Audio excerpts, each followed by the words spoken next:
आदरणीय बसराम सिंह यादव जी, हमारी पार्टी के सहारनपुर के विधायक, जिले से विधायक आशु मलिक, पूर्व मंत्री अशोक यादव जी, पूर्व मंत्री श्री कृष्ण यादव जी, समाजवादी पार्टी महिला संगठन में अनीता यादव जी, आज हमारे आपके दल में शामिल होने वाले जसकरण कठेरिया जी, प्रमोद कुमार लोधी जी, मुकद्दम सिंह जी, कृपाल सिंह जी, जवाहर सिंह जी, सत्यनारायण चेयरमैन जी, गुरुनारायण प्रधान जी और बहुत सारे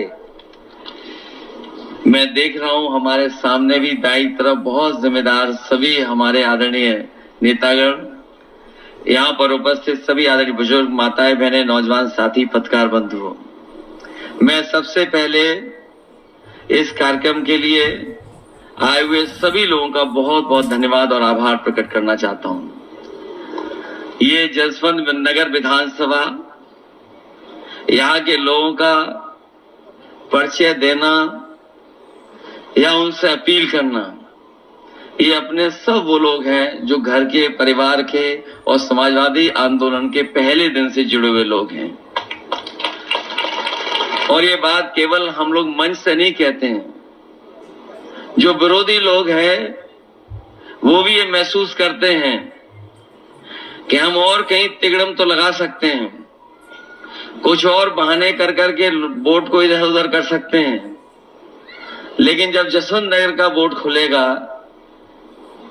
तो वो रिकॉर्ड न केवल अपना रिकॉर्ड बनाता है, बल्कि जसवंत नगर अपना रिकॉर्ड भी तोड़ देता है, लाखों वोट से हमेशा जिताता है। मैं जब पिछली बार आपके सड़क के किनारे कार्यक्रम हुआ था, उस समय भी यही बात मैंने रखी तो कही थी, और आज भी मैं महसूस वही बात करता हूं कि यहां की जनता ने मन बना लिया है कि एक एक वोट समाजवादी पार्टी के पक्ष में पड़ने जा रहा है।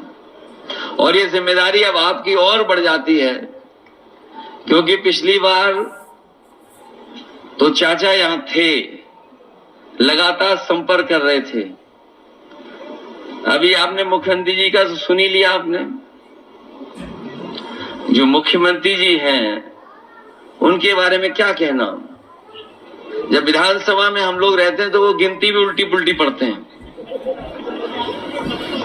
एक बार कोई सवाल को लेकर के वो खड़े हो गए और जाने कहां से वो अखबार लेकर के आए और उस अखबार की खबर के माध्यम से कहने लगे कि 46 में 56 भर्ती हो गए थे एसडीएम।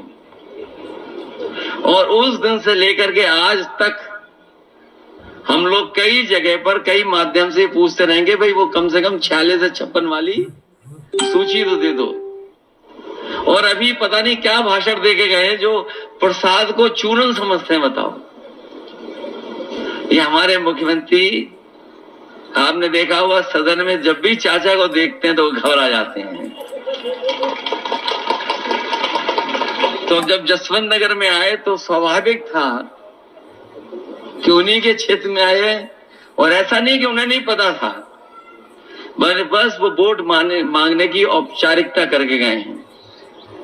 उनकी जो एजेंसी के लोग हैं या जो हमारे आपके आसपास खाकी वर्दी के लोग खड़े हैं और एक आध और भी कहीं छिप के खड़े होंगे जो भाषण नोट कर रहे होंगे, वो खुद सूचना देते हैं कि ये लाखों लाख वोट से आप जसवंत नगर से हारने जा रहे हो।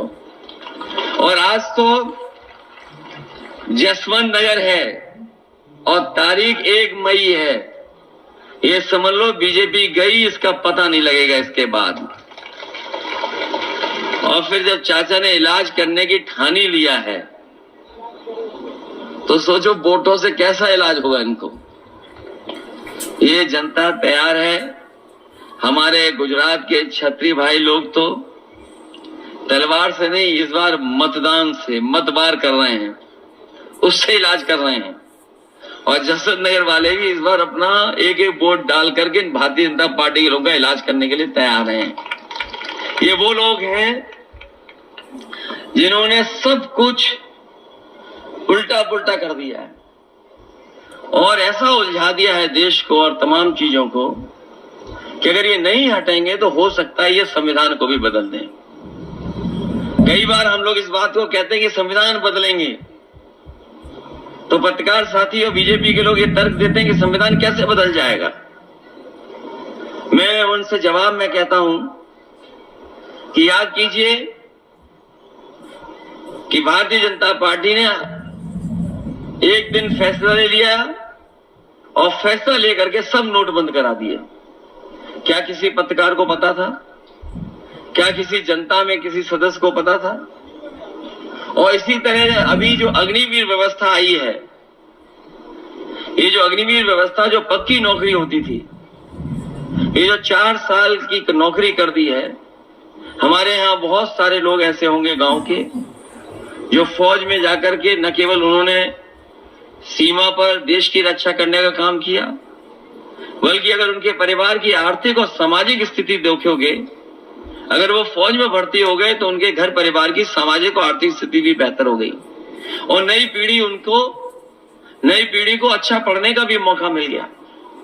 जब ये जानकारी बीजेपी को हो गई कि गांव के बच्चों की जो पढ़ाई लिखाई वो बेहतर हो गई, फौज में जो लोग भर्ती हो जाते हैं उनका सामाजिक आर्थिक रूप से वो मजबूत हो जाते हैं, तो उन्होंने ये फैसला लिया कि अब पक्की नौकरी नहीं, अग्निवीर के माध्यम से ही नौकरी मिलेगी। हम अपने तमाम नौजवानों को कहना चाहते हैं इस मौके पर कि समाजवादी सरकार और इंडिया गठबंधन की सरकार आएगी, ये जो आधी अधूरी 4 साल की नौकरी दी है खत्म हो जाएगी और जो पहले व्यवस्था थी कि नौकरी पूरी मिलती थी और पेंशन और सुविधाएं मिलती थी, वही इंतजाम करने का काम करेंगे। ये हमारे खाकी वर्दी वाले भी कभी कभी हम लोगों को गुस्सा दिखाते हैं। ये लोग भी जान लें, बीजेपी वाले आ गए तो 4 साल की नहीं, इनकी 3 साल की नौकरी हो जाएगी और बाद में हम लोग संगी घूमेंगे। और ये हो सकता है, ये पूछे कैसे हो सकता है? भाई अग्निवीर के हो गई तो तुम्हारी भी हो जाएगी। और सरकारी विभाग देख लो, बताओ आउटसोर्स में है नौकरी में क्या नहीं है? क्लास 4, क्लास 3 धीरे धीरे सरकार ने आउटसोर्स कर दी। न केवल नौकरियां सरकारी विभाग में आउटसोर्स की हैं, बहुत से विभागों को आउटसोर्स कर दिया। ये जो आरक्षण ना खत्म होने की बात बीजेपी के लोग अब कह रहे हैं, वो इसलिए कह रहे हैं कि पीडीए परिवार से सब लोग जुड़ गए और जो बहुजन समाज के लोग हैं वो ये समझ रहे हैं कि बाबा साहब भीमराव अम्बेडकर जी का जो संविधान दिया हुआ था उसको भी ये बदल देंगे। ये बदले ना बदले, लेकिन उस रास्ते पे ये लोग चल रहे हैं। सोचिए आप, अगर विभाग में प्राइवेट हो जाएगा तो क्या आरक्षण लागू होगा क्या उसमें? ये जो हवाई जहाज वाला विभाग था जिसमें लगभग 1 लाख लोगों को नौकरी मिलती थी, ये कुछ वर्षों से प्राइवेट कर दिया गया है। अब बताओ, प्राइवेट में जाने के बाद क्या आरक्षण मिल रहा है किसी को? इसी तरह और विभाग हैं, बीएसएनएल है, ये सरकारी विभाग, टेलीफोन वाले थे, ये सब प्राइवेट हो गए। ये पानी के जहाज जिस विभाग से चलते थे वो प्राइवेट हो गया। बीमा कंपनियां प्राइवेट होने जा रही हैं, बैंकें प्राइवेट होने जा रही हैं। तो सोचिए, अगर वो आरक्षण नहीं खत्म करना चाहते तो आखिरकार प्राइवेट के रास्ते पे क्यों जा रहे हैं? इसलिए घबराए हुए हैं भारतीय जनता पार्टी के लोग, और घबराने का नतीजा देखिए, जो कभी आरक्षण खत्म करना चाहते थे वो आरक्षण के पक्ष में बोल रहे हैं। लेकिन मैं अपनी जनता को सावधान करना चाहता हूं कि भारतीय जनता पार्टी के वो लोग हैं जिन पे भरोसा नहीं किया जा सकता। इन पे भरोसा तो बिल्कुल नहीं किया जा सकता, और अब तो इनकी और पोल खुल गई। ये अलग बात है कि इलेक्टोरल बॉन्ड जो आए थे उससे तो पोल खुली इनकी, जहां पर इन्होंने चंदा नहीं वसूला था पैसा। हम और आप लोग एक दूसरे का सहयोग मदद करते हैं तो क्या थोड़ा बहुत चंदा देते हैं? कभी 500 रुपए, 1000, 2000, 5000, बहुत संपन्न होंगे तो लाखों में दे सकते हैं। लेकिन इस तरीके से कोई चंदा नहीं देता था। सब सीमाएं लांघे भारतीय जनता पार्टी के लोग और दबाव बना करके अपने सरकारी विभागों का, सोचिए कितना चंदा लिया इन्होंने।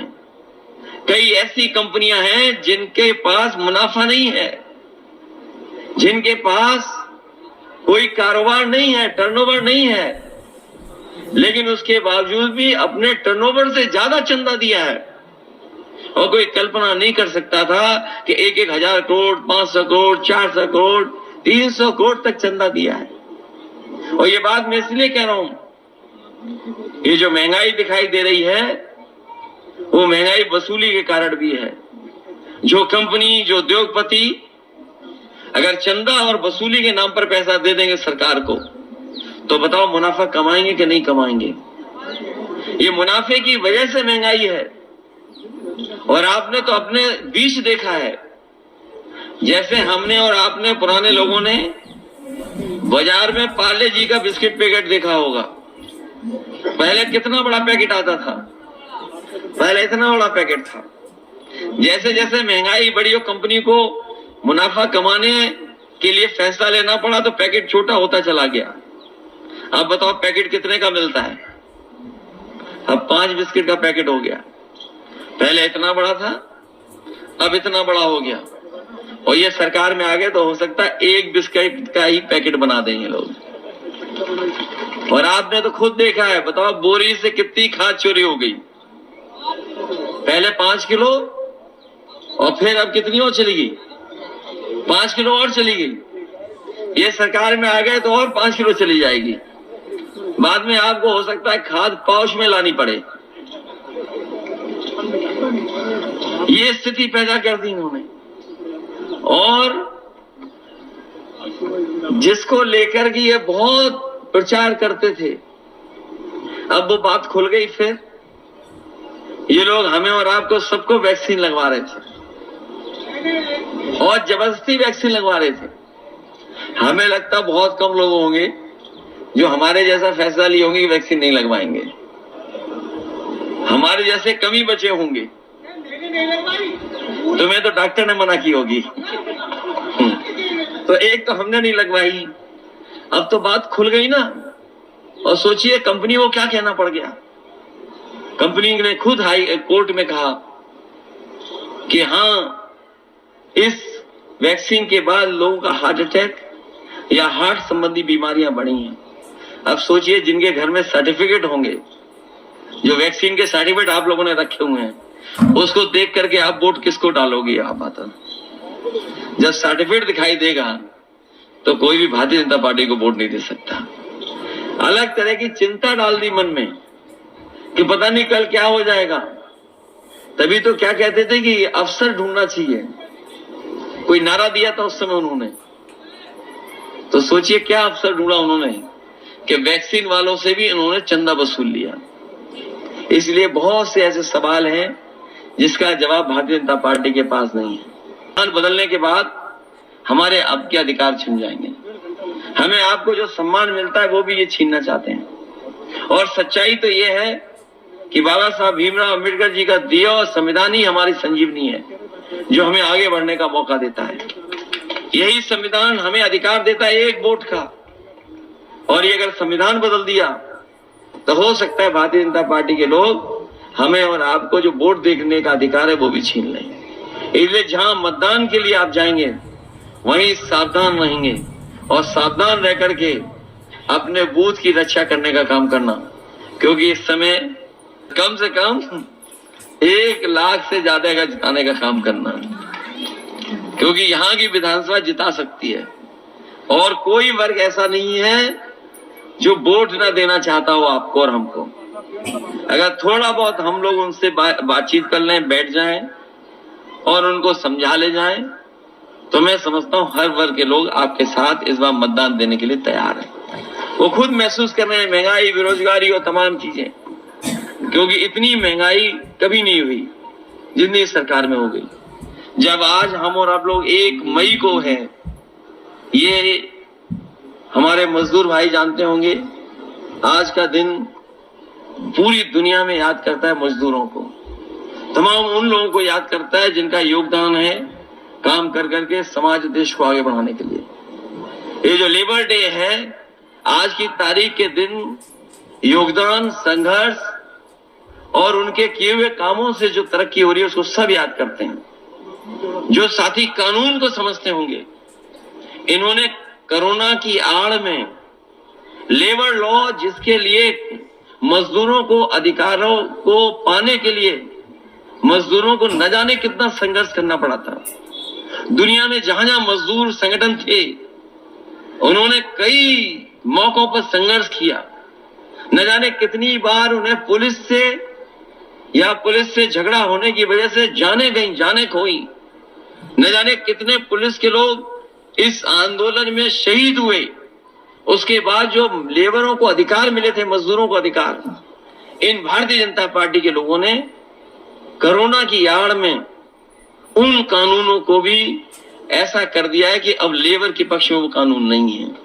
तो सोचिए, आड़ में क्या नहीं कर सकते ये लोग। इन्होंने छिप करके हमारे तमाम मजदूरों को जो कई सौ वर्षों के संघर्ष के बाद जो अधिकार मिले थे, जो उन अधिकारों को छीनने भी काम किया है। इसलिए इनसे सावधान रह करके इन भारतीय जनता पार्टी को हटाने का काम करना। जो पहले और दूसरे चरण के वोट पड़े हैं, उस चरणों में भारतीय जनता पार्टी और उनके सहयोगी लोग बहुत पीछे छूट गए हैं। पीछे छूट गए, इसीलिए उन्होंने अपना 400 पार का नारा बदल दिया। न केवल नारा बदला है, बल्कि उनके भाषणों में आप देखो क्या भाषा का इस्तेमाल हो रहा है। जो भाषा बोली जा रही है वो लोकतंत्र में कोई स्वीकार नहीं कर सकता। और जिस तरह के शब्दों का इस्तेमाल किया जा रहा है, अगर उन्हीं शब्दों को और उन चीजों का अगर हम आकलन निकालें और बैंकों से अगर आंकड़े निकालें, तो शायद भारत में सबसे ज्यादा गरीबों ने सोना रख करके कर्ज लिया होगा। सबसे ज्यादा बैंकों से लोगों ने, गरीबों ने कर्ज अगर लिया है तो सोना रख करके कर्ज लिया है। और यही बीजेपी के लोग जो बड़े बड़े लोगों का कर्ज माफ कर चुके हैं, और इतना नहीं, छोटा मोटा कर्ज नहीं माफ किया है, लगभग 16 लाख करोड़ कर्ज माफ कर चुके हैं उद्योगपतियों का। इसलिए गठबंधन ने और इंडिया गठबंधन ने तय किया है, समाजवादी पार्टी ने फैसला लिया है कि इस बार दिल्ली की सरकार बनेगी तो अपने किसानों का पूरा कर्जा माफ होगा। जिस तरीके से उद्योगपतियों का कर्जा माफ हुआ है, उनका करोड़ों का कर्जा माफ हुआ है, हमारे किसानों का तो लाखों का है, करोड़ों का किसी का नहीं है। जब बीजेपी ने कर्ज माफ करने का फैसला लिया तो इन्होंने जो मानक तैयार किए वो ये कहा कि 5 करोड़ से ऊपर जिन्होंने कर्ज लिया उनका कर्ज माफ होगा। यहां जितने लोग बैठे हैं, आसपास जितने लोग होंगे, किसी का भी करोड़ों में कर्ज नहीं होगा, लाखों में कर्ज होगा। कि हमारे गरीब छूट जाएं, किसान छूट जाएं, गांवों में रहने वाले छूट जाएं, उनका कर्ज ना माफ करना पड़े। इसलिए बीजेपी ने जब कर्ज माफ किया तो ये फैसला लिया कि 5 करोड़ से ऊपर जिन लोगों का कर्ज है वो कर्ज माफ होगा। हम समाजवादी और इंडिया गठबंधन के लोग कहते हैं जो किसानों का लाखों लाख कर्ज है वो पूरा माफ करने का काम करेंगे। अगर उद्योगपतियों का माफ हो सकता है तो किसानों का भी हमारा माफ होगा। इसी तरह राशन को लेकर के इन्होंने गरीबों से वोट ले लिया। पिछला चुनाव था तो राशन में न जाने क्या क्या दे रहे थे, और अब जो राशन आ रहा है उसमें बताओ क्या आ रहा है। ये आपका स्वास्थ्य बेहतर करने के लिए दे रहे हैं।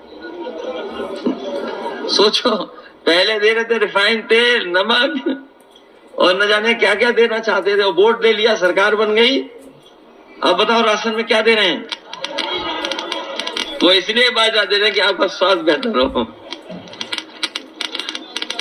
और ये हम अपने गरीबों को कहना चाहते हैं, न केवल राशन की गुणवत्ता बेहतर करेंगे, बल्कि जिस तरीके से संपन्न लोग या जो शहर में रहने वाले लोग पैकेज्ड आटा खा रहे हैं, वो स्वादिष्ट भी है या उसमें गुणवत्ता भी है, पौष्टिक भी है। समाजवादी सरकार और समाजवादी लोगों ने तय किया है कि अपने गरीबों को भी पौष्टिक आटा के साथ साथ डाटा फ्री दिलाने का काम करेंगे। और डाटा इसलिए कि दुनिया में बड़ा ताकतवर देश अमेरिका, आप पता कर लेना, जानकारी कर लेना, कई शहरों में लैपटॉप फ्री दे रही है अपने बच्चों को। वो इसीलिए दे रही है लैपटॉप क्योंकि वो समझ रहे हैं कि जिस समय कोरोना आया था, संपन्न परिवार के लोगों ने, बच्चों ने तो पढ़ लिख लिया था, और जो गरीब परिवार के बच्चे थे, क्योंकि उनके पास कोई न इंतजाम था, न कंप्यूटर था, न लैपटॉप था, न अच्छा मोबाइल था, वो पढ़ाई लिखाई भी नहीं कर पाए, उनके सालों साल चला गया। लेकिन जो संपन्न परिवार के लोग थे, जिनपे मोबाइल था, लैपटॉप था, कंप्यूटर था, वो ऑनलाइन पढ़ाई कर सकते थे। और हम तो ये कहते हैं कि जो समाजवादियों ने लैपटॉप दिए थे वो उस समय भी इस्तेमाल हुए और आज भी जहां होंगे वो आज भी चल रहे होंगे। और जब कभी भी ऑन करते होंगे तो उसमें नेताजी और हम ही लोग दिखाई देते होंगे। उसकी भी नकल कर ली हमारी इस सरकार ने। हम लोगों ने इतना बड़ा दिया था लैपटॉप, इनने इतना कर दिया उसको, और उसमें उंगली घुसते रहो तो वो चले नहीं चले पता नहीं। और 100 नंबर की भी नकल कर ली। एम्बुलेंस खराब कर दी। एम्बुलेंस इसलिए दी गरीब की मदद हो जाए, लेकिन एम्बुलेंस भी खराब कर दी। 100 नंबर इसलिए दी थी कि गरीब को भागना ना पड़े, थाने ना जाना पड़े, अगर कहीं झगड़ा हो कहीं भी हो फोन करे तो उसके पास पहुंच जाए। और जब से इन्होंने 100 से 112 किया तो इन्हें पुलिस वालों को ही लगा कि जब सरकार ने नंबर बढ़ा लिया तो हम भी अपनी वसूली बढ़ा लें। तो ये स्थिति पैदा हो गई सरकार में। इसलिए हम आपसे निवेदन और अपील करने आए हैं कि ये चुनाव मैनपुरी का पूरा देश देखेगा, पूरा देश की नजर होगी यहाँ पर। ये मैनपुरी नेताजी की वजह से और आप लोग की वजह से पूरे देश में इसकी पहचान है। कम लोकसभाएं होती हैं जिनकी पहचान देश में बन पाती है, और जो वीआईपी लोकसभा जिनको गिना जाता है, माना जाता है, ये मैनपुरी भी वही लोकसभा है। इसलिए पूरे देश की नजर होगी। जब आपने बाई इलेक्शन में मेहनत करके और साथ लेकर के इतने बड़े वोटों से जिताया था, हमें उम्मीद है कि ये तो परिवर्तन और सरकार बनाने का चुनाव होने जा रहा है और बीजेपी को हटाने वाला चुनाव होने जा रहा है। इसलिए आप सब लोग मिलकर के पहले से ज्यादा वोट देकर के समाजवादी पार्टी को रिकॉर्ड मतों से जिता देना। यही निवेदन, यही प्रार्थना, यही अपील मैं आपसे करने आया हूँ। ये क्षेत्र तो वो है जो चाह लेगा वो हो जाएगा, और हमें भरोसा है कि सब लोग मिलकर के मदद करेंगे। बहुत बहुत धन्यवाद।